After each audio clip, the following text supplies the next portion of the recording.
Good afternoon friends, প্রত্যেককে আমার চ্যানেলে ওয়েলকাম জানিয়ে আজকের দিনটা শুরু করেছি। দেখো আজকে কোথায় এসেছি, তোমরা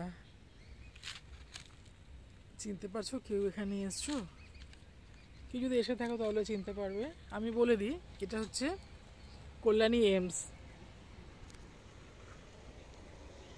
এই প্রথম আসলাম আমি এখানে, ওই জন্য ভাবলাম একটু তোমাদের সাথে ভিডিও করে শেয়ার করি জায়গাটাকে। খুব সুন্দর বানিয়েছে ফ্রেন্ডস, বিশাল এরিয়া তো।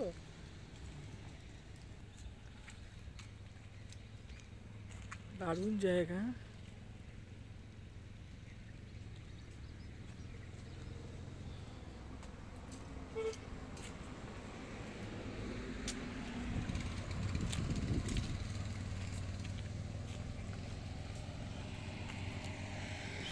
গাছপালা। হসপিটাল হবে এরকম, এত বড় জায়গা নিয়ে। হ্যাঁ, হসপিটাল হবে এরকম যে পরিষ্কার পরিচ্ছন্ন গাছপালা। প্রত্যেকটা ডিপার্টমেন্ট আলাদা আলাদা, প্রতিটা ডিপার্টমেন্টই আলাদা। তো সব হসপিটাল থাকে, কিন্তু এত জায়গা তো পাওয়া যায় না না শহরের বুকে।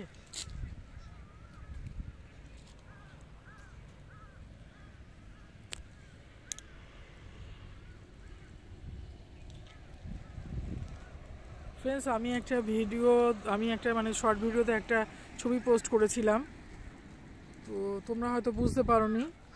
আমার বড় ননদ ও হারিয়ে গেছে ফ্রেন্ডস, আমরা খুঁজে পাচ্ছি না। ওই জন্য যেখানেই আমাদের খবর আসছে আমরা সেখানেই আসছি ওকে খোঁজার জন্য।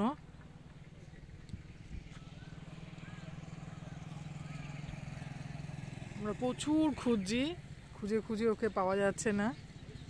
সব জায়গায় জানানো হয়েছে, ফেসবুক, টুইটার, সব জায়গাতে আমার হাজব্যান্ড দিয়েছে। আমি ইউটিউব করি বলে আমি ইউটিউবেও দিয়েছি। তো ও আমার দেওরের কাছ থেকে হারিয়েছে,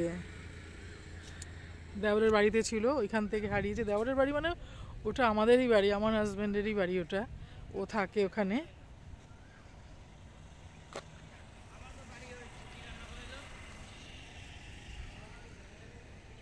তো ওর কাছে রেখেছিলাম কিছুদিন, ওইখান থেকেই হারিয়ে গেছে। আসলে ও ওখানে থাকতে চায় না, তো হয়তো কোথাও বেরিয়েছিল। আর ওর অনেক বয়স তো, আর একটু নার্ভের প্রবলেম আছে ওর, ওই জন্য ওর সবসময় সব কিছু মনে থাকে না। অবিবাহিত ওর, আমাদের কাছেই থাকে বেশিরভাগটা।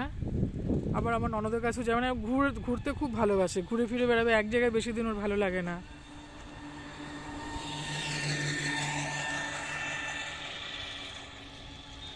ওই জন্য আমরা খুঁজে বেড়াচ্ছি সব জায়গাতে। এখানেও এসেছি, একজন খবর দিয়েছিল যে অ্যাকচুয়ালি রেলে কাটা পড়েছিল, তো সেই বডি মানে দেখার জন্য এরকম অনেক জায়গাতেই আমাদের বলেছে। আমরা সেখান থেকে ছুটে যাচ্ছি, গিয়ে দেখছি, কিন্তু ওকে পাচ্ছি না ফ্রেন্ডস, জানো তো। মন টন খুব খারাপ, প্রচুর খোঁজাখুঁজি চলছে, সব জায়গায় খুঁজে ওকে পাচ্ছি না। অ্যাকচুয়ালি হারিয়েছে আমার শ্বশুরবাড়ি হচ্ছে মসলন্দপুর, ওইখান থেকেই হারিয়েছে।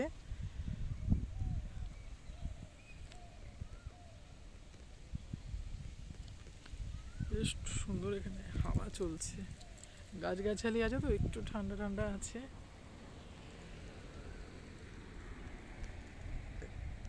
আমার হাজব্যান্ড গেছে ওইদিকে দেখতে।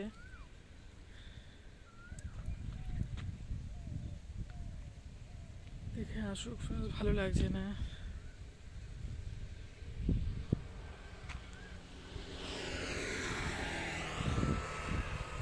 আজকে 12 দিনও হারিয়েছে, কোথাও পাওয়া যাচ্ছে না। রেল পুলিশ থেকে শুরু করে আরপিএফ সবাইকে জানানো হয়েছে, সব জায়গায় খোঁজ খবর চালানো হয়েছে, কিন্তু ওকে পাচ্ছি না কোথাও, কোনো জায়গায় ওকে পাওয়া যাচ্ছে না। জানি না কি হবে ফ্রেন্ডস, কেউ কোনো খোঁজ খবর দিতে পারছে না।